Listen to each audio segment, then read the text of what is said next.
ایسے ہی پہلا تو آپ دوسرا تیسرا چوتھا کیا کیا دعائیں ہیں. شاید نوجوان ایسے پتہ نہیں، علم نہیں.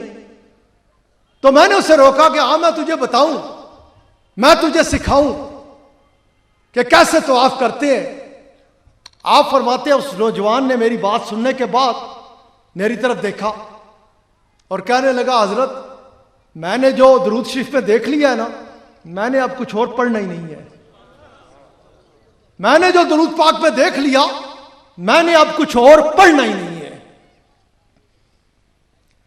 ایک چیز یاد رکھنا دوست، توجہ سے سننا، اور ایک چیز یہ بھی ذہن میں رکھنا کہ جدھر محبت ہے نا آقا علیہ الصلوۃ والسلام کی، ادھر کچھ بھی سننے کے بعد بندے کی یہی خواہش ہوتی ہے کہ کچھ اور آگے کاش سن پاتا.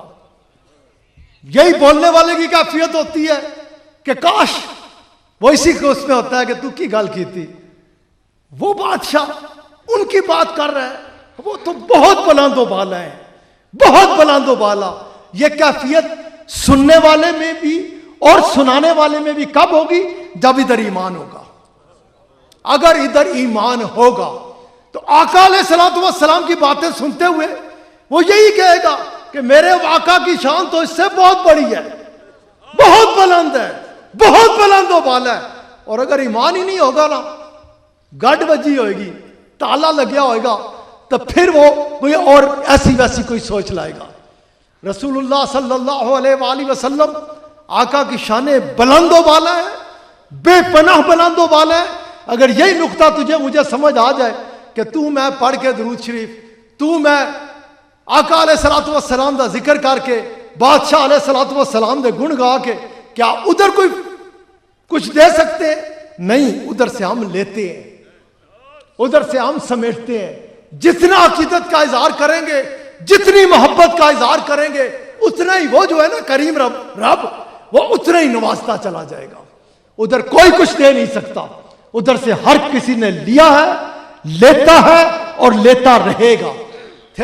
میری اگر کسی نے مت مار چڑی نا کہ تو اے نہ کر وہ نہ کر، تیرا ہی مسئلہ خراب ہے. وہ تو بلند و بالا، میں نے پہلے قرآن کریم سے ذکر کیا، ان کی شانیں وہ بلند فرما رہا ہے، ان کا ذکر وہ بلند فرما رہا ہے، ان پہ درود و سلام وہ بھیج رہا ہے. تو میں خدا دا واسطہ ہی اپنی حیثیت دیکھ، اپنا حال دیکھ، اپنا آپ دیکھتے صحیح کہ تو کی ادھر منڈی چک سکتا ہے. تو ادھر منڈی جتنی سٹے گا نا، جتنی چکاندہ چلا جائے گا، رب تیرا تن اتنا ہی چکتا چلا جائے گا. وہ کہنے لگا، نوجوان کہنے لگا، حضرت سفیان ثوری رحمۃ اللہ علیہ آپ فرماتے ہیں کہ اس نوجوان نے کہا کہ میں نے جو درود شریف میں دیکھ لیا نا، مجھے اب کچھ اور نہیں پڑھنا. آپ فرماتے ہیں آپ کا بہت بلند و بالا مقام، آپ ادھر بیت اللہ شریف میں پڑھایا کرتے، بیٹھتے، بہت بلند درجے پہ فائز ہر حوالے سے. آپ فرماتے ہیں کہ اس نوجوان کے لہجے میں کوئی ایسی بات تھی، اس کے لہجے میں کوئی ایسی کرنٹ تھی، کوئی ایسی چیز تھی کہ میں نے بھی سب کچھ چھوڑ دیا. میں نے کہا بعد میں سب کچھ کروں گا، بعد میں پڑھاؤں گا، بعد میں یہ سب کچھ معاملات دیکھوں گا، کہیں ایسا نہ ہو میں کسی اور کام میں لگا ہوں اور یہ نوجوان چلا جائے. میں بھی کھڑا ہو گیا انتظار میں کہ یہ طواف ختم کرے، نفل پڑھے. اس کے نفل پڑھتے ہی میں اسے جا لوں گا اور اس سے پوچھوں گا کہ تو نے درود شریف میں ایسی کون سی چیز دیکھی ہے کہ تو کہتا ہے میں نے درود پاک کے علاوہ آپ کا کچھ پڑھنا ہی نہیں ہے. آپ فرماتے ہیں کہ یہاں تک کہ اس نے طواف ختم کیا، اس نے نوافل ادا کیے، میں نے اسے جا لیا. میں نے کہا نوجوان بتا تو صحیح کہ تو نے درود پاک میں ایسی کون سی چیز دیکھی ہے. آپ فرماتے ہیں اب اس نوجوان نے مجھے اپنا واقعہ سنایا. کہنے لگا میرا باپ بڑا ہی گناہ گار تھا، حد سے زیادہ گناہ گار، گناہوں کی دلدل میں ڈوبا ہوا. میری ہر وقت کوشش ہوتی، ہر وقت اس میں لگا رہتا کاش میرا باپ اس گناہوں کی زندگی سے تائب ہو جائے، اس سے نکل آئے. بڑی کوشش کرتا لیکن وہ دھنسا ہوا تھا گناہوں میں، نکلتا ہی نہ تھا. یہاں تک کہ حج کا موسم آ گیا. میں نے سوچا کہ اگر میں اپنے باپ کو کسی طرح تیار کر لوں کہ یہ حج کے لیے چلے، یہ ادھر چلے گا، ایک تو حج کرے گا، پہلے سارے گناہ معاف ہو جائیں گے، پھر رب تعالیٰ اسے آگے کے لیے ہدایت دے دے کہ گناہوں سے تائب ہو جائے. میں نے اپنے باپ کو کسی طرح راضی کر لیا کہ چل میرے ساتھ حج پہ چل. آپ فرماتے ہیں کہ وہ نوجوان اپنا قصہ سنا رہا ہے کہ میرا باپ تیار ہوا, میں بڑا خوش کہ میرا باپ چل پڑا حج کے لیے. میں اپنے باپ کو لے کے چلا.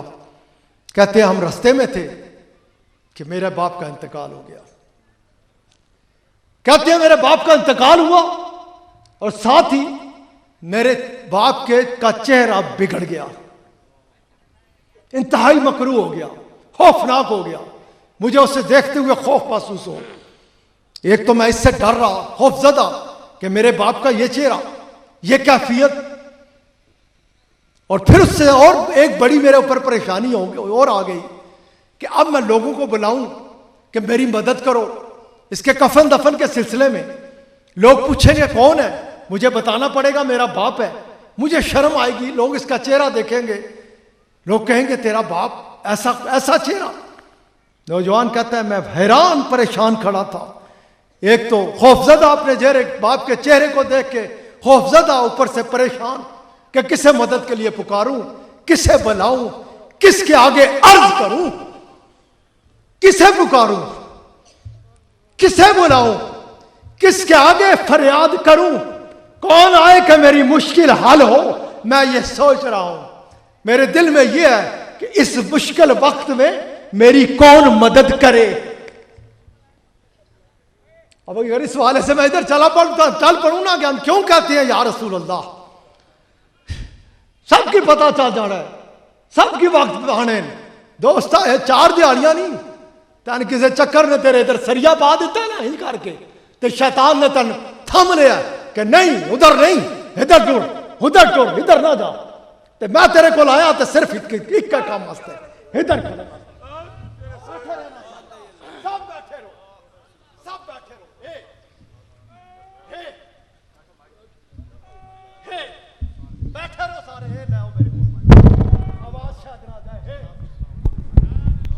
رب نے تیرے تے کرم کیتا, رب نے تیرے تے احسان کیتا, رب نے تین انعاماں نال نوازیا, رب نے تین اپنے حبیب دے دیتے. رب کہا کہ میں تیرے تے احسان کیتا, کس کے آئی پتہ ہی, اور تو اس پہ شیطان دے چہلے دے پیچھے ٹر پیا.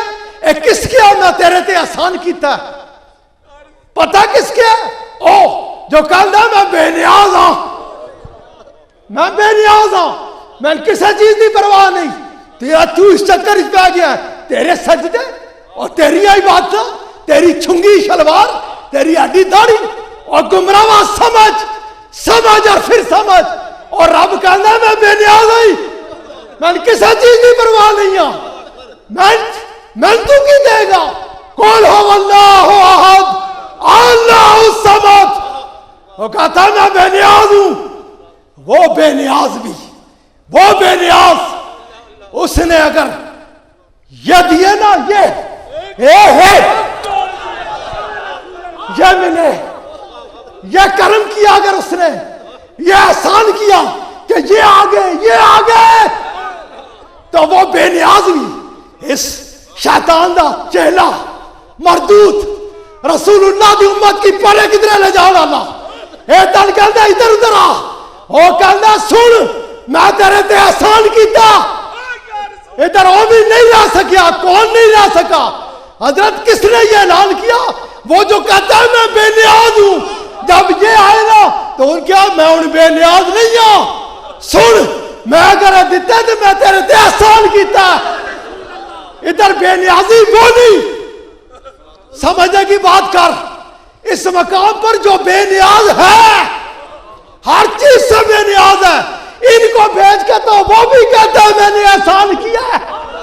اور اے شیطان دل کہندا تو بے نیاز ہو جائے تو اور ادھر تل لپٹ جا. ہے انتہائی اس تو علاوہ ہے کہ ہی ہو جڑا نا بیت اللہ شریف وہ بھی نہیں دیتا ہی, اور جڑا رحمان ہی نا جس دے اگے چکدا ہے وہ بھی نہیں دسیا ہی. انہاں دے دربار تو سب کچھ ملدا ہی, سب کچھ اتھوں ملدا ہی, اتھوں ہر اتھوں. سیدی مرشدی